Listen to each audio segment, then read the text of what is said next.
Le Président, comment est-ce que vous réagissez par rapport à ce communiqué du CNRD sur la mise en place du CNT? Parce qu'on a appris que le Premier ministre allait à Abuja pour dire que le CNT allait être mis en place d'ici la fin de l'année. Mais il y a un communiqué du CNRD qui est venu rectifier tout ça là. Comment vous analysez cette situation? Eh bien, je pense que si vous relisez le même communiqué, dans les premières lignes, c'est de dire que le CNRD est souverain, il fait ce qu'il veut, il n'a de compte à rendre à personne.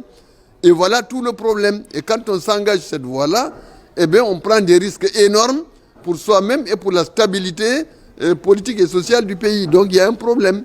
Il y a un sérieux problème de ce côté-là. Et ensuite, je vous rappelle que jusqu'à date, on nous avait promis réellement la feuille de route de la transition qu'on n'a pas eu. On nous avait dit 30 jours et c'est depuis le mois d'octobre qu'on a parlé de ça. Et jusqu'à aujourd'hui, on n'a rien, donc on ne sait pas où on va. Il y a des mesures qui sont prises ici et là. Il y a des actions d'assainissement. Mais on se demande jusqu'où ça va aller, justement, puisque ça ne repose sur rien que sur les épaules d'un individu où on ne sait pas qui d'autre, puisque le CNRD a une composition qui n'est pas connue. Et donc, on se dit, il n'y a pas de pérennité. Un système comme ça, quelles que soient ses bonnes intentions, quelle que soit la sincérité de leurs engagements, il n'est pas certain qu'ils puissent aller très loin. Et ce sont des constats historiques. Monsieur le Président, cette dernière question, comment est-ce que vous réagissez par rapport à la création de la Cour de répression des infractions économiques et financières et la mise en place d'une commission chargée de récupération des biens publics? Eh bien, je m'excuse, nous l'avions déjà dit, la création de cette Cour est une bonne chose.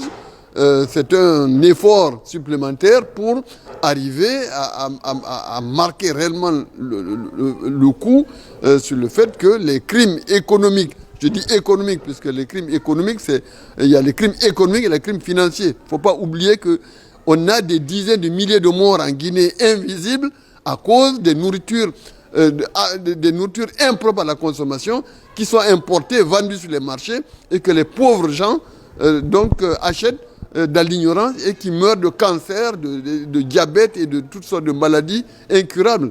Donc il y a ça et les infractions. Donc on espère que le tribunal va jouer son rôle en toute indépendance et il doit être dirigé et servi par des magistrats intègres. Nous l'affirmons, il y a des magistrats intègres dans le pays et des magistrats qui ont un esprit d'indépendance suffisant pour résister à toutes les pressions, que ce soit du pouvoir ou des corrompus eux-mêmes, puisqu'ils sont multimilliardaires, ils peuvent même vouloir acheter le bon Dieu.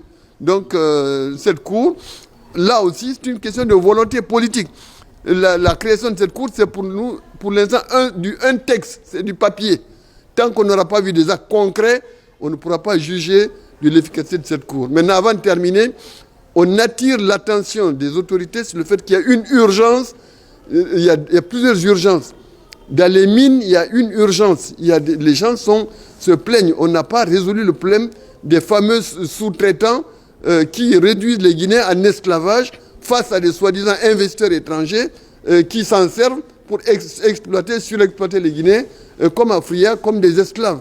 Et ce n'est pas résolu. Vous avez vu les problèmes à Dingira également, où le CNRD a une approche que nous apprécions, c'est de ne pas vouloir résoudre tous les problèmes par la corruption ou les manipulations politico-ethniques. Le CNRD a résolu beaucoup de petits conflits comme ça, donc on l'enjoint à se pencher sur ce problème des sous-traitants qui exploitent les Guinéens. Dernier point important, il y a une grande urgence de protection de l'environnement. Comme vous le savez, toutes les zones minières aujourd'hui sont totalement ravagées. Je ne parle même pas de Gawal, qui est pire que le Far West américain à l'époque, avec la ruée sur l'or, qui a tout détruit, il n'y a plus d'élevage, l'agriculture est totalement mise à mal, il n'y a pas de sécurité, il n'y a rien. Et ensuite, l'environnement. Donc, il faut qu'on arrête le charbonnage. Il y a déjà une société qui a du gaz beaucoup moins cher. Il faut aider les gens à avoir les réchauds. Le gouvernement doit lancer le ministère de l'Environnement tout à fait cessant. Au lieu de faire des discours sur des programmes de protection de l'environnement, on doit d'abord faire une vulgarisation de l'usage du gaz domestique, comme dans les autres pays de la sous-région, et arriver donc à arrêter le charbonnage qui a totalement ravagé toute la végétation et qui donne donc la sécheresse que nous connaissons, et en même temps ne pas lever la mesure qui est vraiment capitale, la mesure mais de sauvetage qui a été prise pour dire arrêtons pour l'instant d'abattre les armes. On n'a qu'à importer. Que fait le Mali, les pays du Sahel? Ils importent. Eh bien, nous, on doit laisser reposer d'abord pendant au moins une dizaine d'années le couvert végétal pour qu'il remonte et que le niveau de progression grâce au reboisement dépasse les prélèvements par coupe qu'on peut faire. Et on ne croit absolument pas à ceux qui viennent nous dire oui, non, on va replanter, on va replanter. Il n'y a jamais eu une campagne de reboisement qui a marché dans ce pays depuis la Première République. Il faut leur rendre hommage.